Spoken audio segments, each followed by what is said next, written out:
I'm Jason Ross Jr. alongside LTU senior defensive midfielder Laura Silverman of the women's soccer team. Laura, thanks for joining me today. How's it going? It's going really good. It's great to be here. Awesome. Pleasure to have you with us. A lot of buzz around the start of the soccer season so far for the women. 4-0-1, no losses, just the one tie with Cornerstone. What do you feel has led to the success in the early stages of the season? Honestly, I just think it's our team's drive. We started off this season, with a really long preseason, a lot of practice, a lot of time to get to know each other, things like that. So having that made the anticipation of games just way higher and the excitement for them way higher. So everyone was really driven just to, put their body on the line and take one for the team, things like that. And we've seen that drive on display so far. You guys have made it look relatively easy, but it hasn't been easy. You've had a couple of key injuries to your group. Caitlin Mather, one of the senior forwards, and Maddie Greenlee on the flip side defensively as a center back. Laura, you're a senior this year. When those injuries took place, how did it affect your role as a leader? And I guess how did it maybe expand your role as a leader this season? Well, losing those two players, they're very key, influential players on our team. So it was a big hit. So it kind of forced me to up my game in the leadership aspect, because our back line's relatively young, and then all of our forwards are very young. So being that midfielder, having to bridge the gap between our defense to our forwards, I really had to learn to talk a lot more, communicate a lot more, and it was really fun.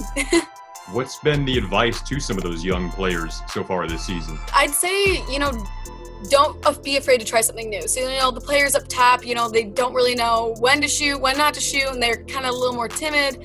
So I guess my biggest advice to them was, don't be afraid to try it. I mean, what's the worst that happens? It goes in off of someone else and you still get the goal, you miss, okay, that happens.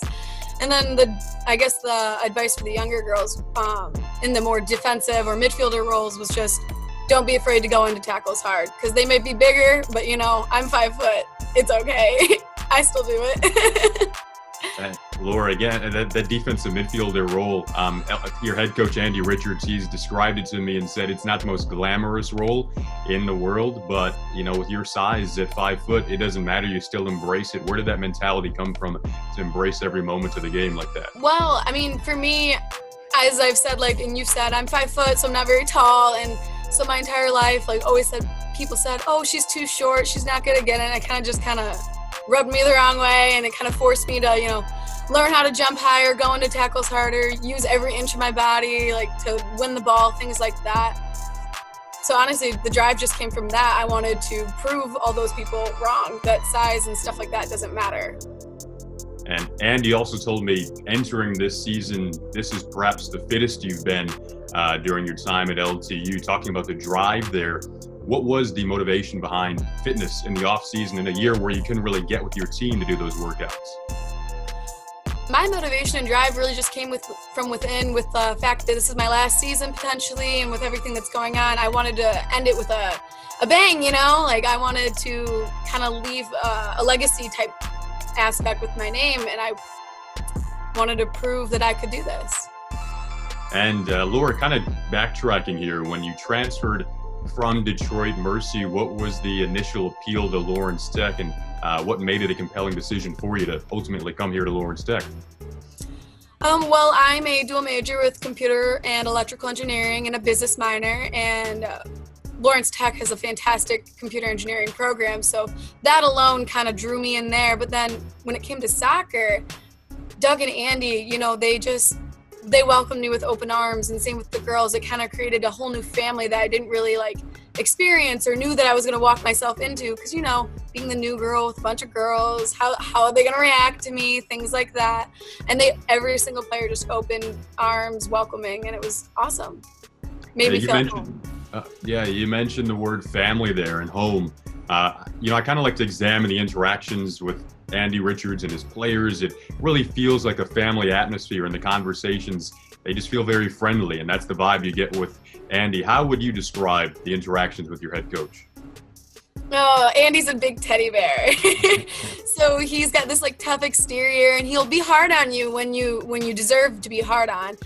But, at the end of the day, he's really there to be a mentor for us and to teach us like everything that we can in the time that we're there. I mean, we're only there for 4 years, so he tries to influence us in ways not just with soccer, but to lead us into our careers. It's really awesome. He's a really good guy. Yeah, I've been doing this job for about 4 or 5 years now, and I've crossed paths with quite a few different coaches. But when I talk with Andy, he's just so accessible and open and just a lovable guy to chat with. What have you learned from him during your time at Lawrence Tech about the game of soccer and life? Well, when it comes to soccer, he's always taught me to don't leave any questions. Like, if you think you should have taken that shot, take the shot. Don't second guess yourself. Kind of like leave with like confidence that you did everything you could. So that was really like, that stuck with me with the sport. Just with life, jump in with 2 feet. He said, just always jump in with 2 feet, don't look back, and keep moving forward. And it kind of has just stuck with me in so many different ways. Laura, now heading into the second half of the season in this odd year where you have a fall portion of the schedule and then a spring portion of the season. Again, no losses so far this year. What have the conversations been like amongst the team about why you should be excited heading to the second half? Honestly, we're all pretty excited. We're right now at the top of our league. I think the closest team to us is still 3 points behind. So, they have to still win a game and then win another just to pass us, which is pretty cool. So that alone has been like a really big driving factor behind our conversations with our coaches and things like that, is like, hey, you're in the best spot you possibly could. So let's not like, don't take advantage of this. Like, let's use this to our advantage. Don't just take it for granted. But yeah, moving forward, we're just looking to, keep our fitness up over the next 2 months because, 2 months is a lot of time off and we're not really used to it. This is usually our time to kind of relax, focus on school, kind of give your bodies a break. But no, we're learning to push through and keep going. Love it. And Laura, for you personally, you mentioned school there. You're a computer engineering major, is that correct? Yeah, dual major in computer and electrical engineering. Okay. So, Laura, where would you like to take that degree moving forward here? Right now, I'm actually have a current internship with Veneer, and I'm basically just working as a testing engineer. So going forward from that, I'd actually like to continue in the testing engineering field and then eventually move into sales engineering. That's kind of like my end goal. Love it. And again, Laura, now on the more personal side as well, I just talked to our good friend Randy Jeanette, who graduated last year, and she told me I needed to ask you about your Chipotle obsession. So what's the go-to order when you do go to Chipotle? Oh, see, my go-to orders, so many things, but I like getting both rice. I like taking advantage of getting half chicken, half steak, all the veggies, pretty much anything you can get there, I probably put on my bowl.